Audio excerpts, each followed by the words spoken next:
వాక్యాన్ని గమనిద్దాం. చూడండి, ఈరోజు మన సందేశం ఏంటంటే glory only in the cross.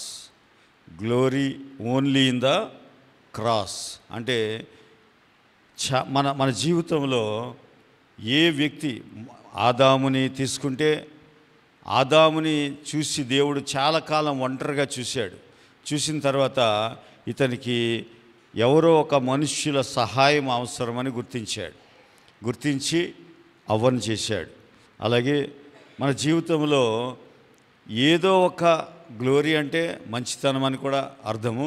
కాబట్టి goodness only in the cross, లేకపోతే glory only in the cross అంటే మనము ఉదయం లేచి సాయంత్రం వరకు ఎవరో ఒకరి మంచితనాన్ని పొందాలని, ఎవరో ఒకరి మహిమను పొందాలని మనము మన తంటాలు పడుతూ ఉంటాం. ఉదయం లేచి మన పని ఏంటంటే ఎవరో ఒకరి మంచితనాన్ని సంపాదించుకోవాలి.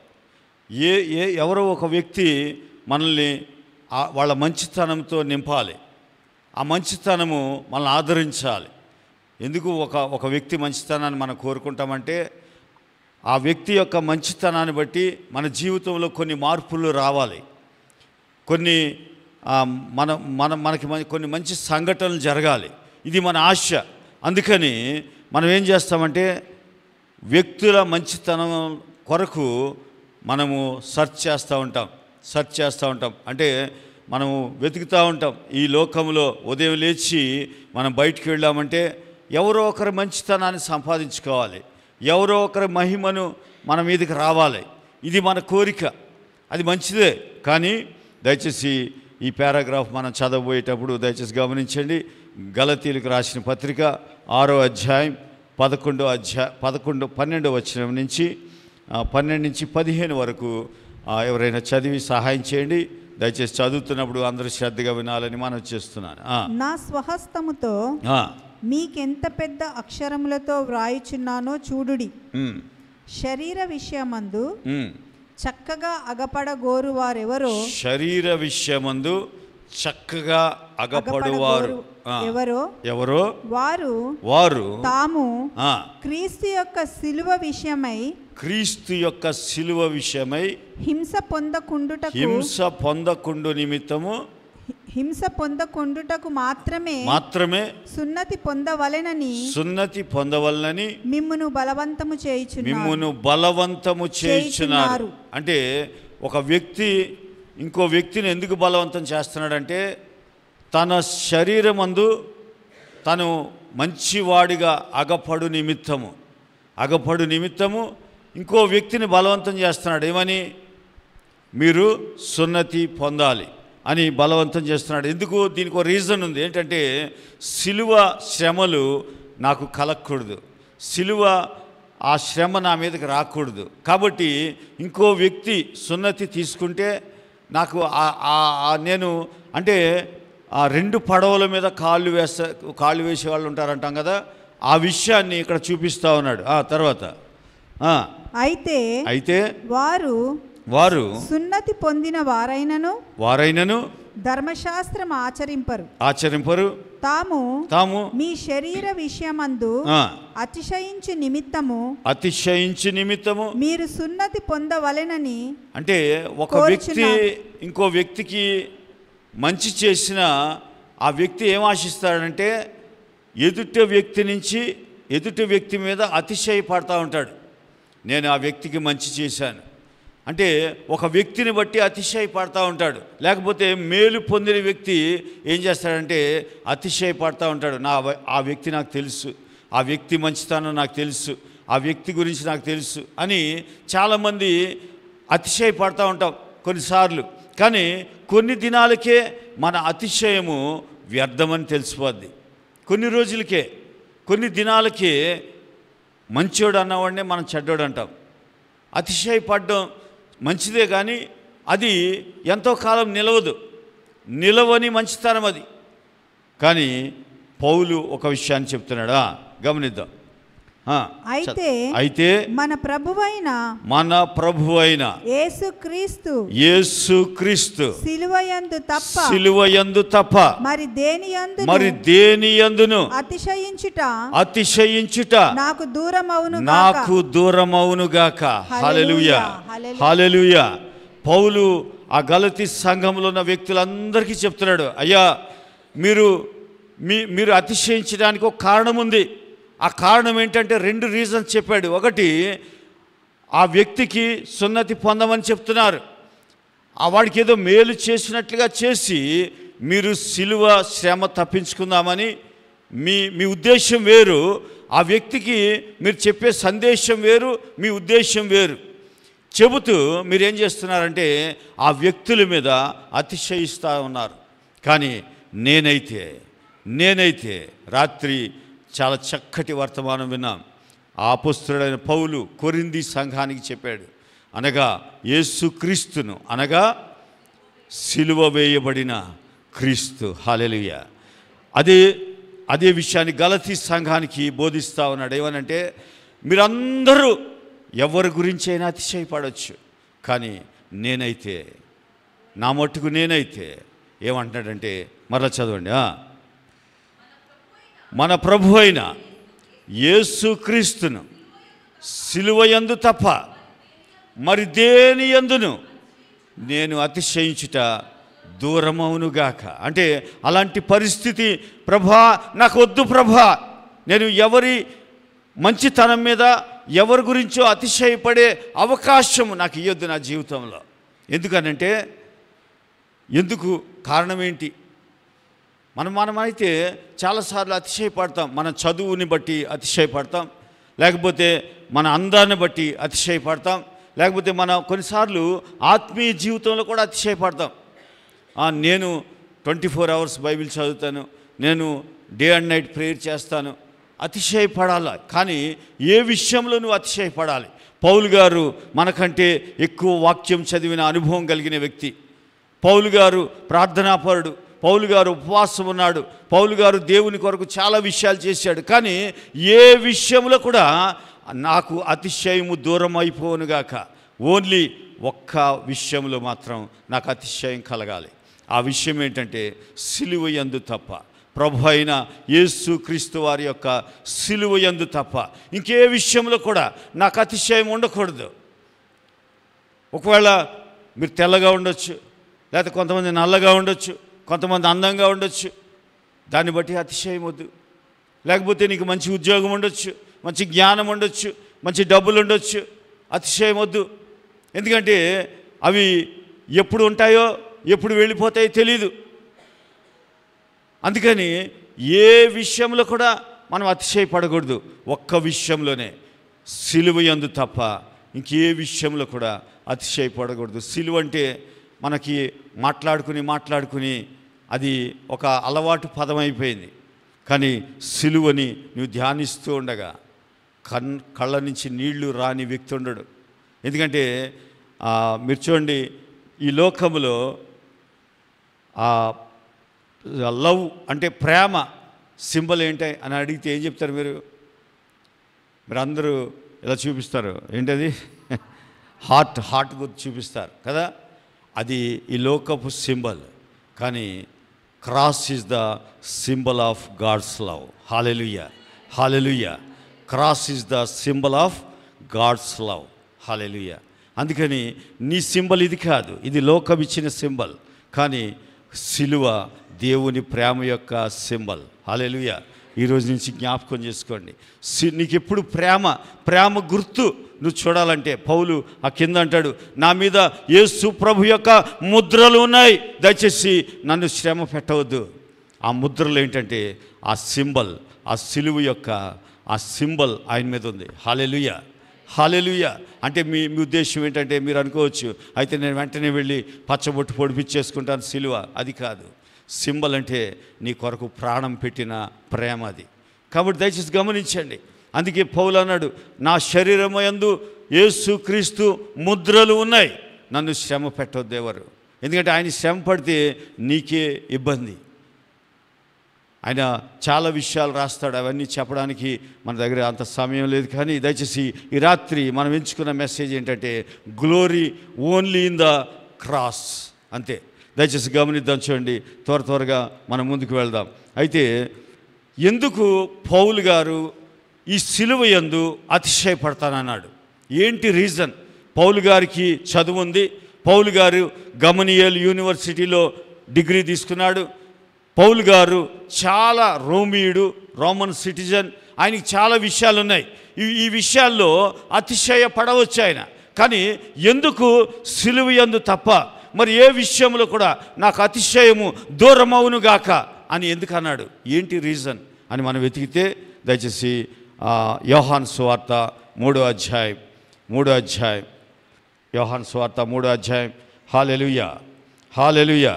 దయచేసి 3వ అధ్యాయం 14వ వచనాన్ని మనం చదివే ముందు దయచేసి జ్ఞాపకం ఉంచుకుందాం. చూడండి, ఇక్కడ ఇద్దరు వ్యక్తుల మధ్యన కన్వర్జేషన్. ఎవరా ఇద్దరు వ్యక్తులు అంటే నికోదేము, యేసు ప్రభువారు. వీళ్ళిద్దరు మధ్యలో ఒక సంభాషణ నడుస్తూ ఉంది. ఆ సంభాషణ చదువుతూ ఉన్నప్పుడు అనేకమైన విషయాలు గుర్తొస్తూ ఉంటాయి. ఒక వ్యక్తి ఎవరంటే పరలోక సంబంధి, ఇంకొక వ్యక్తి ఎవరంటే లోక సంబంధి. ఒక వ్యక్తి పరిసయ్యుడు, ఇంకో వ్యక్తి మనుష్య కుమారుడు. చాలా వ్యత్యాసాలు వారి మధ్యన మనకు కనబడతాయి. ఒక వ్యక్తి ధర్మశాస్త్రమును అనుసరించే వ్యక్తి, ఇంకో వ్యక్తి కృపను సత్యమును తీసుకుని వచ్చిన వ్యక్తి. ఇలా వారిద్దరి మధ్యన చాలా తేడాలు మనం గమనిస్తాం. అయితే ఈ రాత్రి మనం నేర్చుకునే విషయం ఏంటంటే 14వ వచనం, 3:14. యేసు ప్రభువారు నికోదేముతో చాలా విషయాలు చెప్పి ఎందుకు పౌలు గారు సిలువ యందు అతిశయపడుతున్నాడు, ఏంటి కారణం అని నేను దేవుడిని అడిగినప్పుడు నాకు ఇచ్చిన వచనం ఏంటంటే 3:14. దయచేసి చదవండి. అరణ్యములో మోషే సర్పమును ఎలాగు ఎత్తెనో అలాగే విశ్వసించు ప్రతివాడును. మరలా చెప్తున్నాను, చూడండి. విశ్వసించు ప్రతివాడును. ఇక్కడ ఎవరైతే యేసు ప్రభు సిలువను నమ్మి ఇక్కడికి వచ్చారో విశ్వసించు ప్రతివాడును నశింపక ఆయన ద్వారా నిత్య జీవము పొందునట్లు మనుష్య కుమారుడు ఎత్తబడవలెను. హల్లెలూయా. పౌలు గారికి ఒక విషయం అర్థమైంది. ఎందుకు సిలువ యందు అతిశయం నాకు కావాలి అన్నాడంటే ఆయనకి ఒక కోరిక ఉంది. ఏంటంటే నాకు నాశనం వద్దు. ఎంతమందికి నాశనం కావాలి? ఎవరు చేతులు లేబరు. ఎవరికి నాశనం కావాలంటే ఎవరు చేయలేపుతాడు? ఎవరు లేబరు. కానీ అందరికీ ఏం కావాలి? నిత్య జీవం అంటే మీనింగ్ కూడా తెలియదు చాలామందికి, కానీ చేయలేపుతారు. నిత్య జీవం ఎవరికి కావాలంటే చేయలేపుతారు. ఏంటి మన భాషలో ఏంటంటే పరలోకం వెళ్ళిన తర్వాత నిత్య జీవం అంటే అది కాదు. నిత్య జీవం అంటే ఎప్పుడూ బ్రతికొండడమే. కరెక్టే. చూడండి, ఇప్పుడు యేసు ప్రభుని నమ్మనోడు కూడా బ్రతికే ఉంటాడు. ఎక్కడుంటాడు? నరకంలో ఉంటాడు. యేసు ప్రభుని నమ్మిన నీవు ఎక్కడుంటావు? పరలోకంలో ఉంటావు. నిత్య జీవం అంటే ఎప్పుడూ బ్రతికొండడం కాదు, దేవుని జీవమును కలిగి బ్రతకడము నిత్య జీవం. హల్లెలూయా. భూమి మీద కూడా నువ్వు దేంతో బ్రతకొచ్చు? దేవుని జీవము కలిగి బ్రతకొచ్చు. హల్లెలూయా. నిత్య జీవం అంటే అర్థం ఏంటంటే దేవుని జీవమును కలిగి బ్రతికే ప్రతి మనిషి, అంటే క్రీస్తును నమ్మిన ఏ వ్యక్తి అయినా సరే నూతన సృష్టిగా మార్చబడిన తర్వాత దేవుని జీవము కలిగి ఈ లోకములో పరలోకంలో ఎప్పుడూ బ్రతుకుతాడు. అంటే దేవునితో కలిసి బ్రతుకుతాడు. అది నిత్య జీవం. అంతేగాని పరలోకం వెళ్తే నాకు నిత్య జీవం అది కాదు. నిత్య జీవం అంటే మీనింగ్ అది కాదు. ఎల్లప్పుడూ దేవుని జీవము కలిగి దేవుని సహవాసంలో బ్రతుకుట, అది నిత్య జీవం అంటే. ఇప్పుడు పౌలు గారికి ఏం కావాలంటే ధర్మశాస్త్రాన్ని నమ్మితే అది నీకు నిత్య జీవం ఇవ్వదు. ఆయనకి తెలుసు ఆ విషయం. ఆయనకి అన్నీ తెలుసు. ఎవరి గమనియేలు దగ్గరికి వెళ్ళినా బోధిస్తాడు తప్ప మంచితనం ఇవ్వలేడు, నిత్య జీవాన్ని ఇవ్వలేడు. లేకపోతే ఆయనకి అనేక మంది వ్యక్తులు తెలుసు, ఎక్కడికి వెళ్ళినా నిత్య జీవము ఎవరు ఇవ్వలేరు. ఆ విషయం అర్థమైపోయి పౌలు గారు చెప్తున్న మాట ఏంటంటే, ఆయనకి అర్థమైంది ఏంటంటే అరణ్యములో మోషే సర్పమును ఎలాగూ ఎత్తెనో. మోషే సర్పమును ఎత్తాడట. అది నేర్చుకుందాం ఈరోజు ఈ రాత్రి. ఎంతమందికి నాకు నాశనం వద్దయ్యా, ఈ నాశనకరమైన జీవితం ఈ పేదరికమైన జీవితం, ఈ అనారోగ్య స్థితిలో ఉన్న ఈ జీవితం, లేకపోతే నాకు ఎప్పుడు బాధపడుతూ ఎప్పుడు బానిసత్వం కలిగిన ఈ జీవితం నాకు వద్దు అనుకున్న వారికి ఈ రాత్రి దేవుని జీవము కలిగిన జీవితాన్ని మీరు అనుభవించవచ్చు. అది ఎలా అనేది మనం నేర్చుకుందాం. హల్లెలూయా, హల్లెలూయా. మీలో చాలామందికి ఎంతో దుఃఖం కలిగి ఉండొచ్చు, లేకపోతే మీరు ఎంతో వేదనతో ఇక్కడికి వచ్చి ఉండొచ్చు. కానీ వచ్చిన ప్రతి ఒక్కరు కూడా ఇక్కడి నుంచి మీరు వెళ్ళే ముందు మీకు తెలుసు ఏంటంటే, మీకు అర్థమయ్యేలాగా పరిశుద్ధాత్ముడు బోధిస్తూ ఉన్నాడు. ఏమనంటే, నశింపక, మీరు నశించడానికి పుట్టలేదు. హల్లెలూయా. మళ్ళీ దేవుడు యేసుక్రీస్తు రక్తములు ఎందుకు కడిగాడంటే నువ్వు నశించాలని కాదు, నువ్వు బ్రతకాలని. ఎప్పుడు దేవునికి కలిగిన జీవమును కలిగి ఎల్లప్పుడూ బ్రతకాలి, ఇతరులను బ్రతికించాలని నిన్ను కన్నాడు. ఆయన రక్తములో కన్నాడు. అలాంటిది చూడండి, నశింపక ఆయన ద్వారా, ఆయన అంటే యేసుక్రీస్తు ద్వారా. ప్రభు అయిన రాత్రి ఆ డెఫినేషన్ చెప్పాను. యేసుక్రీస్తును అనగా సిలువ వేయబడిన క్రీస్తును. అంటే యేసుక్రీస్తు అంటే నువ్వు ఆ పశువుల తొట్టి దగ్గరే ఆగిపోతావు, లేకపోతే యేసుక్రీస్తు అంటే ఆ కార్పెంటర్ దగ్గరే ఆగిపోతావు, కార్పెంటర్ కొడుకు దగ్గరే ఆగిపోతావు. కానీ నీ పయనం ఎక్కడికి ఉండాలంటే యేసుక్రీస్తుని అనగా సిలువ వేయబడిన క్రీస్తు. నీ జర్నీ అక్కడ వరకు కొనసాగాలి. అందుకే దయచేసి గమనించండి, ఆయన ఏమంటాడంటే, నశింపక ఆయన ద్వారా నిత్య జీవం పొందాలంటే ఎవరు ఎత్తబడినా నువ్వు పొందలేవు. చూడండి, మోషే ఇత్తడి సర్పాన్ని ఎత్తాడు. అది ఛాయ, నీడ, షాడో. మనందరికీ తెలుసు పెళ్లి చూపులప్పుడు. ఇప్పుడంటే అవి వచ్చేసినాయి. ఏంటి అవి ఇంటర్నెట్లో ఏమంటారు అవి, ఏంటమ్మా ఈ వాట్సాప్లో ఫోటోలు పెట్టుకుంటారు, లేకపోతే అవి చాలా వచ్చినాయి. ఇంకా అంటే ఈ మనం ఎక్కువగా ఈ దీంట్లో ఉన్నాం కదా, ఏంటది లేటెస్ట్ అప్డేట్ మనకి అన్నీ అంతా ఉంటాయి. ఇన్స్టాగ్రామ్లోనో లేకపోతే ఏవేవో వచ్చినాయి. అంటే పెళ్లి చూపులు అలా కూడా అయిపోతాయి ఇప్పుడు. కానీ ఇది వరకు అలా కాదు. ఫోటో పంపించేవారు, ఆ ఫోటో చూసుకుని అమ్మాయి బాగుంది అనేవారు. ఇప్పుడు పెళ్ళి అయ్యాక కూడా ఫోటో చూస్తాను అమ్మా, పెళ్ళి అయ్యాక కూడా ఫోటో చూస్తారా? పెళ్ళి అయ్యాక ఫోటో చూస్తున్నావు అంటే నీకేదో తేడా ఉందని అర్థం. పెళ్ళి అయ్యాక ఫోటో చూస్తే తేడా ఉందని అర్థం. ఎందుకంటే పక్కన భార్య ఉంది, భర్త ఉన్నాడు, ఫోటో చూస్తే అర్థం ఏంటి, ఏదో తేడా జరుగుతుంది. అందుకని ఫోటో చూసే పని లేదు పెళ్ళి అయిన తర్వాత. పెళ్ళి అయ్యేదాకా ఫోటో చూస్తాం. మోషే ఇత్తడి సర్పాన్ని ఎత్తాడు, కానీ నిత్య జీవం రాదు. అది ఛాయ, షాడో, అదొక నీడ. దయచేసి ఆ అధ్యాయాన్ని దానిలోకి వెళ్దాం, గమనిద్దాం. చూడండి, సంఖ్యాకాండము 21వ అధ్యాయం. దయచేసి 21వ అధ్యాయం తీయండి. 21వ అధ్యాయం 8వ వచనం నుంచి మనం చదువుదాం. అక్కడ ప్రజలు పాపం చేశారు, ప్రజలు చాలా ఇబ్బందుల్లో ఉన్నారు, ప్రజలు కష్టాల్లో ఉన్నారు, ప్రజలు వ్యాధులతో చనిపోతూ ఉన్నారు, పాములు కరిచి చనిపోతూ ఉన్నారు. వారి జీవితంలో దిక్కు లేదు, అంటే వారి జీవితంలో ఓ హోప్ అనేది లేదు, నిరీక్షణ లేదు, చనిపోతూ ఉన్నారు ప్రజలు, పాము కరవడం, చనిపోవడం. కానీ దయచేసి ఆ నిత్య జీవం ఎలా ఉంటుంది చూడండి. మోషే, ఆ ప్రజలు వచ్చి, అయ్యా యాజకుడా మోషే, దయచేసి మా కొరకు తండ్రిని వేడుకో, యెహోవాని వేడుకో అంటే ఆయన ప్రార్థన చేస్తున్నాడు. యెహోవా, నీవు తాపకరమైన సర్పము వంటి ప్రతిమను చేయించి స్తంభము మీద పెట్టుము. అప్పుడు దాని వైపు చూచి బ్రతుకున్నట్లు మోషేకు సెలవిచ్చాను. అంటే బ్రతకాలంటే నీకు ఏం కావాలంటే ఇత్తడి సర్పం కావాలి. ఇప్పుడు పాము కరిసినోడికి సర్పంతో ఏం పని? అసలే వాడు సర్పంతోనే భయపడుతున్నాడు. ఇప్పుడు కరిచింది ఎక్కడ? సర్పం ఎక్కడ కరుస్తుంది? బుగ్గ మీద కరుస్తుందా? కాలి మడం మీద కరుస్తుంది. కరిస్తే వాళ్ళు ఎక్కడ చూడాలి? వాళ్ళు కాళ్ళే చూస్తున్నారు. ఇప్పుడు మనకి సమస్య వచ్చింది, సమస్య వైపే చూస్తాం. అనారోగ్యం వచ్చింది, నీకు ఇక్కడ చెయ్యి మీద ఏమైనా పుండు అయింది అనుకో, ఏం చేస్తావు? ఇలాగే చూసుకుంటూ ఉంటావు. ఈ చెయ్యి మీద పుండు అయితే ఈ చెయ్యి చూస్తావా? చూడం. కానీ దేవుని సిస్టమ్ అంతా వేరే. దేవుడు లోకములో ఆలోచించినట్లుగా ఆలోచన చేయడు. ఆయన పరలోక సంబంధంగా ఆలోచన చేస్తాడు. చూడండి, వాడికి శ్రమ వచ్చింది, పాములు కరుస్తున్నాయి, ఇబ్బంది కలిగింది, కానీ వెళ్ళి అయ్యా నువ్వు కట్టుకో అని చెప్పట్లే. లేకపోతే ఆ పుండు దగ్గర ఎక్కడైతే కరిచిందో పాము ఆ స్థలంలో ఇంత పసర పోసుకో అని చెప్పట్లేదు. లేకపోతే అది పిండేసి, లేకపోతే డాక్టర్ దగ్గరికి వెళ్ళు, ఏమి చెప్పట్లే. ఏం చెప్పాడంటే దేవుడి మాటలు విశ్వాసం అందుకే కావాలి. అవి నమ్మశక్యంగా ఉండవు, అవి వెర్రితనంగా ఉంటాయి. కానీ వెర్రితనమే నిన్ను రక్షిస్తుంది. హల్లెలూయా. సిలువను వెర్రితనము చేత తన ప్రజలను రక్షించుకుంటాడు ఆయన. సువార్త అను వెర్రితనము.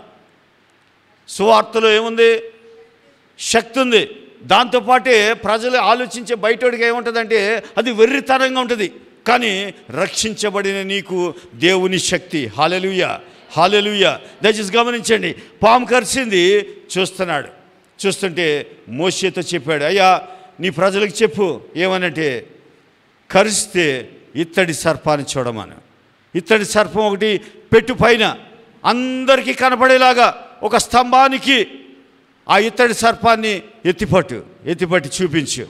సర్పం కరిసిన వాడు పరిగెత్తుకుంటూ వచ్చి ఎక్కడికి రావాలంటే ఇత్తడి సర్పాన్ని చూడాలి, కాలుని కాదు చూసేది. అంటే ఆలోచనని మార్చేసి ఇత్తడి సర్పాన్ని చూడమన్నాడు. చూడగానే వాడు హీల్ అయిపోయి, వాడికి ఎలాంటి ఆ విషయం పనిచేయట్లేదు, చక్కగా నడుచుకుంటూ ఇంటికి వెళ్ళిపోతున్నాడు. ఎవరైతే ఆ ఇత్తడి సర్పాన్ని పైకి చూడట్లేదో ఆ వ్యక్తి మాత్రం చనిపోతున్నాడు.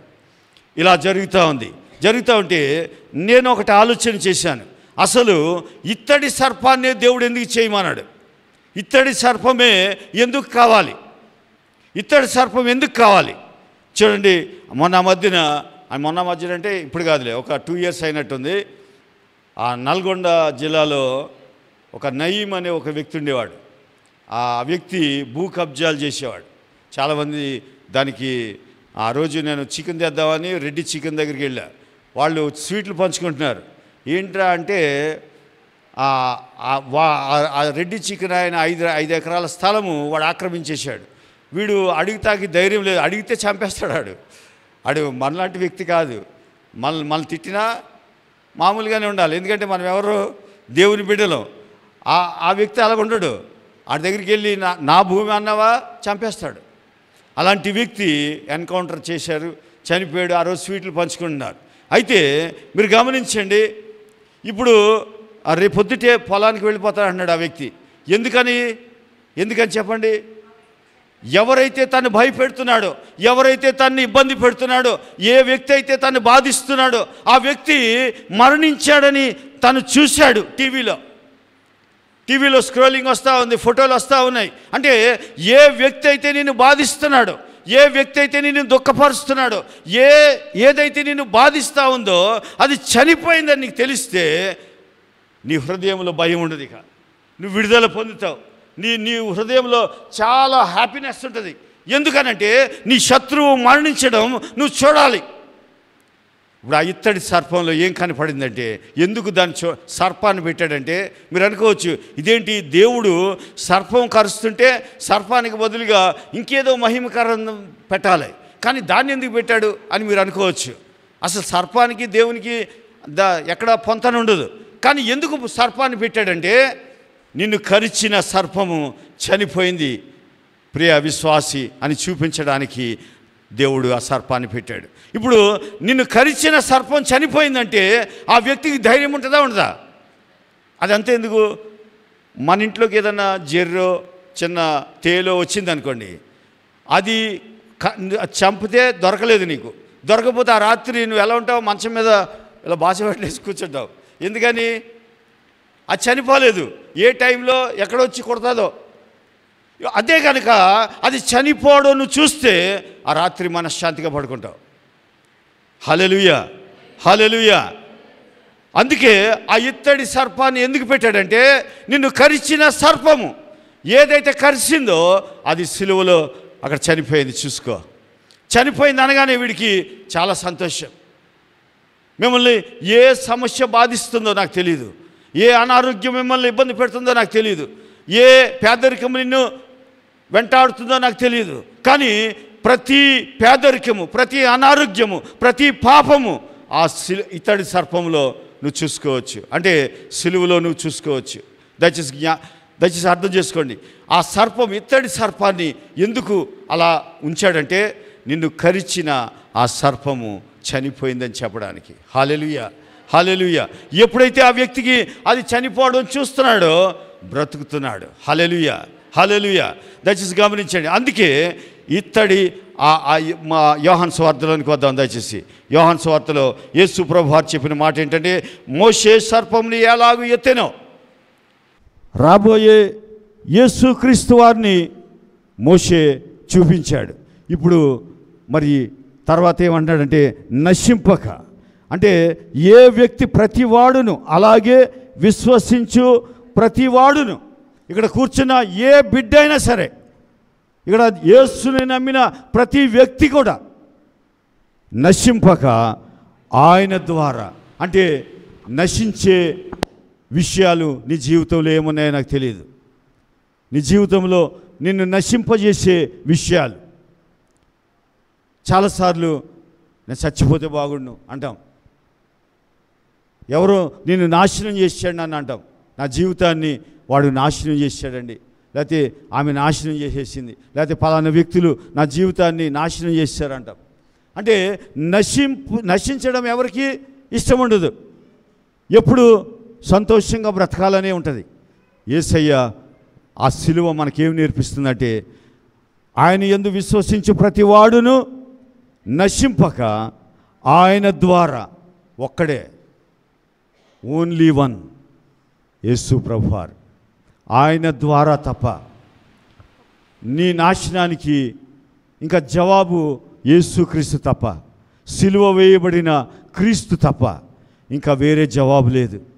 ఈ రాత్రి ఒకవేళ నీ జీవితంలో నాశనకరమైనవి ఏమున్నాయో నాకు తెలియదు, కానీ ఒకే ఒక్క వ్యక్తి ఉన్నాడు, ఆయన ద్వారా నిత్య జీవము పొందినట్లు, అంటే దేవునికి కలిగిన జీవమును పొంది ఈ భూమి మీద నువ్వు బ్రతకొచ్చు.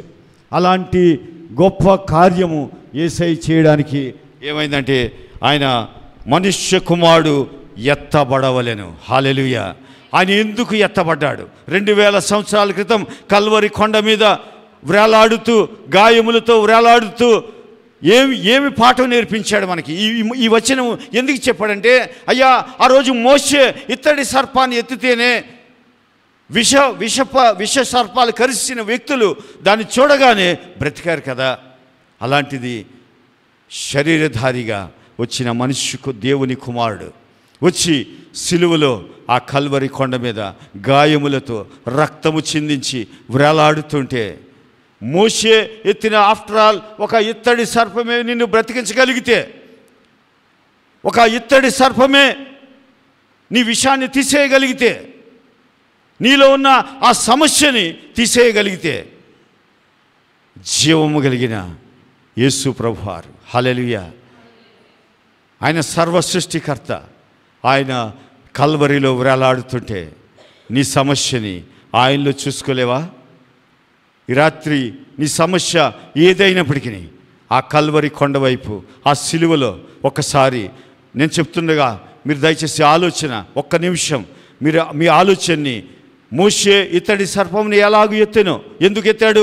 ఎవరు నశింపకూడదని, పాము కరిచిన ఏ వ్యక్తి చనిపోకూడదని, బ్రతకాలని ఎలాగూ ఎత్తెనో, అలాగే ఆయన ద్వారా ప్రతివాడును నిత్య జీవం పొందినట్లు.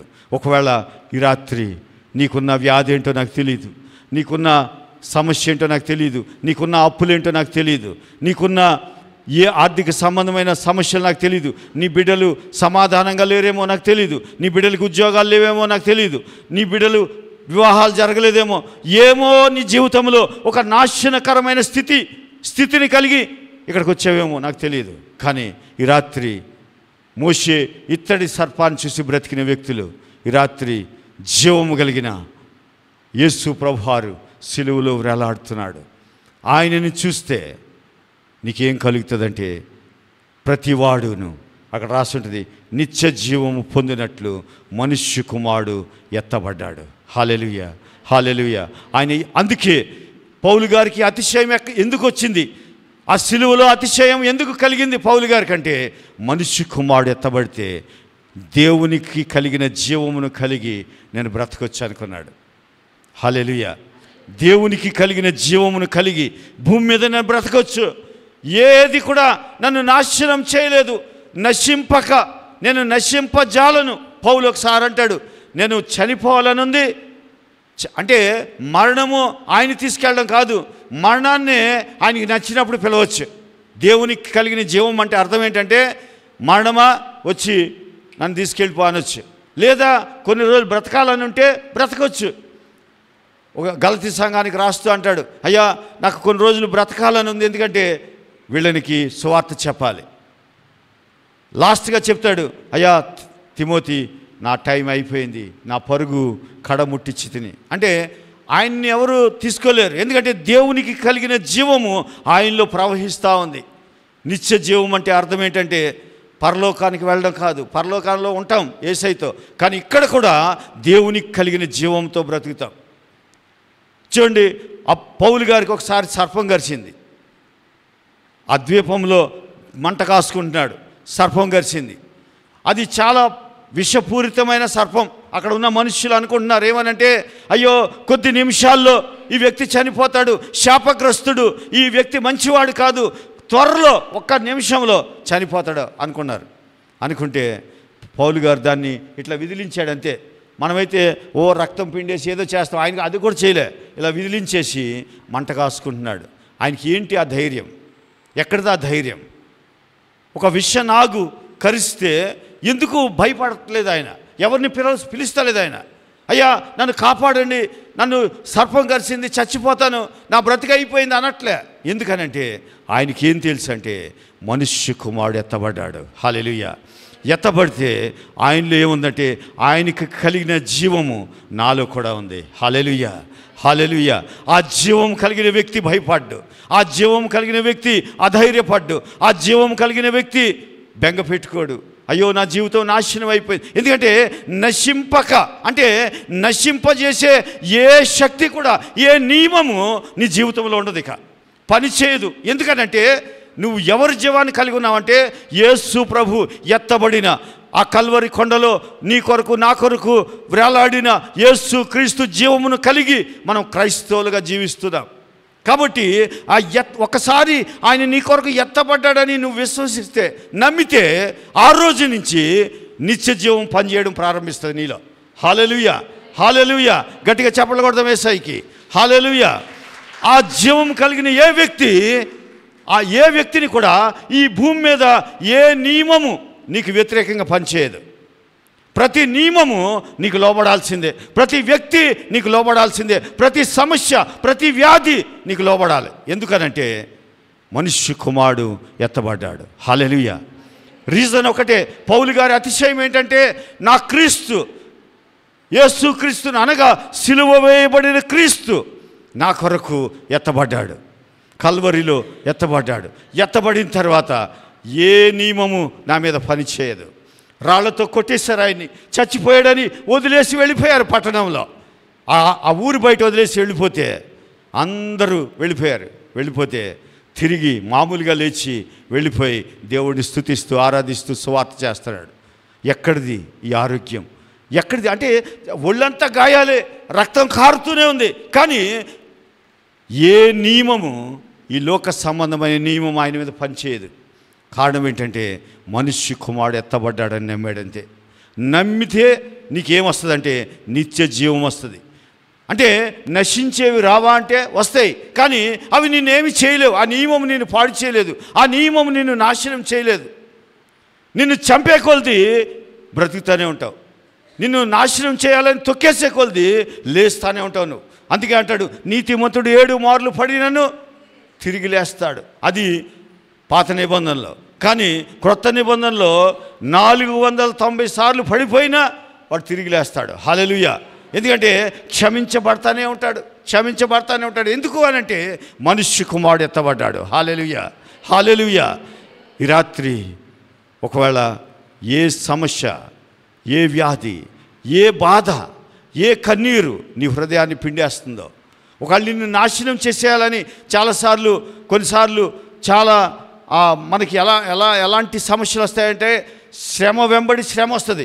నిజానికైతే కృప వెంబడి కృప రావాలి, మహిమ వెంబడి మహిమ రావాలి, విశ్వాసం వెంబడి విశ్వాసం రావాలి. కానీ మన జీవితంలో కొన్ని సంఘటనలు ఎలా ఉంటాయంటే శ్రమ వెంబడి శ్రమ, శ్రమ వెంబడి శ్రమ వస్తూ ఉంటాయి. వచ్చినా నిన్నేం చేయలేవంటే నాశనం చేయలేవు. ఈ రాత్రి ఈ మాట చెప్పడానికి నేను అతిశయపడుతున్నాను. ఎందుకనంటే నువ్వు అనుకోవచ్చు, అయ్యా నాకెందుకు ఈ శ్రమలు, మొన్నే ఒక సమస్య, నిన్న ఒక సమస్య, నెల క్రితం ఒక సమస్య, రేపు ఒక సమస్య. రాకుండానే మన వాళ్ళు ఊహించుకుంటారు రేపు కూడా ఒక సమస్య అని. దయచేసి అలాంటి ఊహలొద్దు. ఇప్పుడు ఉన్నాయే చాలు, మళ్ళీ రేపుడిది ఎందుకు? అవునే కాదా? చాలామంది రేపుడు కూడా ఊహించేస్తారు. అలా ఊహించే మన్నాన్ని పోగు చేసుకున్నారు, అది కుళ్ళిపోయింది, రేపుడికి తిందాంలే అని. మనకంటే ఫ్రిడ్జ్లు ఉన్నాయి, వాళ్ళకి ఫ్రిడ్జ్లు లేవు. ఆ ఫ్రిడ్జ్లు ఉన్నా కూడా తినొద్దు, దయచేసి మంచిది కాదు అది, ఏదో తప్పదని చెప్తున్నాడు. మనుష్య కుమారుడు ఎత్తబడితే నిత్య జీవమును కలిగి బ్రతుకుతాను. హల్లెలూయా. ఆ దేవునికి కలిగిన జీవము, యేసు ప్రభుకు కలిగిన జీవము నాలో కూడా ఉంటుంది. ఈ విషయం పౌలు గారికి తెలుసు. మరి ఈ రాత్రి మనకు తెలుసా? సిలువ అంటే ఏదో మాట్లాడుకుని వెళ్ళిపోతాం, లేకపోతే కొంతమంది చెవులకి తగిలించుకుంటారు, కొంతమందికి గొలుసులు వేసుకుంటారు. వేసుకోవద్దని నేను అనట్లేదు, అదో ప్యాషన్ అయితే వేసుకోండి. కానీ సిలువ అంటే నువ్వు అనుకున్నది కాదు. సిలువ అంటే నీ జీవితాన్ని నాశనం నుండి జీవంలోనికి నడిపించేది, అనారోగ్యంలోంచి ఆరోగ్యంలోనికి నడిపించేది, పేదరికంలోంచి ధనవంతుడిగా మార్చేది, ఆశీర్వాదంలోనికి నడిపించేది. అంతేగాని సిలువ అంటే నువ్వు చూస్తున్న సిలువ కాదు. పౌలు గారు ఎందుకు అంత ధైర్యంగా చెప్తున్నాడు, అయ్యా నాకు ఎవరు అవసరం, గమనీయాలు వచ్చినా నాకు అవసరం లేదు. ఎందుకని? అయ్యా మీ గురువు గారు కదా, నీ ఆత్మీయ తండ్రి కదా అంటే, గలతీ పత్రికలో ఇంకో చోట అంటాడు, నేను ఎవరి యొద్దను శిక్షణ పొందలేదు, నాకు ఎవరు అవసరం లేదు. ఏది 12 మంది ఆ శిష్యులు అపోస్తులను కూడా అంటాడు, నేను ఎవరి యొద్దను నేర్చుకోలేదు, నాకు అవసరం లే. ఎందుకు పౌలు గారు అంటే నాకు సిలువ అర్థమైంది. హల్లెలూయా, హల్లెలూయా. ఈ 40 రోజులు మిమ్మల్ని ఎందుకు రమ్మన్నానంటే ఈ సిలువ మీకు అర్థం అవ్వాలని. ఇది అర్థమైపోతే పాస్టర్ గారి దగ్గరికి పని తగ్గిపోద్ది. ఏంటి? ప్రార్థన చేసి పని తగ్గిపోద్ది. ఎందుకని? మీకు ఎన్నో ఉదాహరణలు చెప్పాను. నీ పేదరికము ఎక్కడ చూసుకోవాలి? సిలువలో చూసుకోవాలి. ఏమైంది? అది చచ్చిపోయింది అక్కడ. నీ పేదరికాన్ని యేసు ప్రభువు తీసుకుని ఆయన ధనాన్ని నీకు ఇచ్చాడు, ఆయన ఆశీర్వాదాన్ని నీకు ఇచ్చాడు. నీకు అనారోగ్యం వస్తే ఎక్కడ చూడాలంటే సిలువలో చూడాలి. ఎందుకంటే నీ అనారోగ్యము అక్కడ చంపేశాడు సిలువలో, ఆయన ఆరోగ్యం నీకు ఇచ్చాడు. హల్లెలూయా, హల్లెలూయా, హల్లెలూయా. అలా నువ్వు ఒకవేళ పాపం చేస్తే ఆ పాపం అక్కడ చచ్చిపోయింది సిలువలో, ఆయన నీతిని నీకు ఇచ్చాడు. నువ్వేం చూస్తున్నావు? ఎక్కడ చూస్తున్నావు? సమస్య వస్తే సమస్యనే చూస్తూ ఉంటాం. కానీ దేవుడు అది చెప్పలేదు. సమస్య వస్తే నా సిలువను చూడు, దాంట్లో అతిశయపడు. శ్రమ వచ్చింది పౌలు గారు అందుకే అంటాడు, ఎప్పుడైనా శ్రమ వస్తే నా బలహీనతలో ఎందు నేను అతిశయపడతాను. ఎందుకనంటే యేసు ప్రభుని జ్ఞాపకం చేసుకోవచ్చు. ఇప్పుడు చూడండి, ఏదైనా జ్వరం వచ్చిందనుకో, జ్వరం వస్తే మనం ఏం చేస్తాం?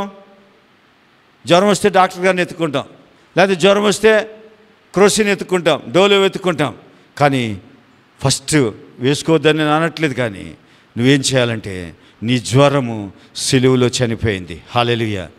ఈ మైండ్ నీకు వచ్చేస్తే ఇంకా నీకు అసలు మళ్ళీ జ్వరం రావాలంటే అది భయపడాలి నీ దగ్గరికి. ఎందుకంటే నశింపక, ఆ వాక్యం ఏం చెప్తుందంటే నువ్వు నశింపక, ఒకవేళ నేను చెప్తున్నాను జ్వరము నెల రోజులు నిన్ను వీడకుండా ఉన్నా సరే నిన్ను నాశనం చేయలేదు.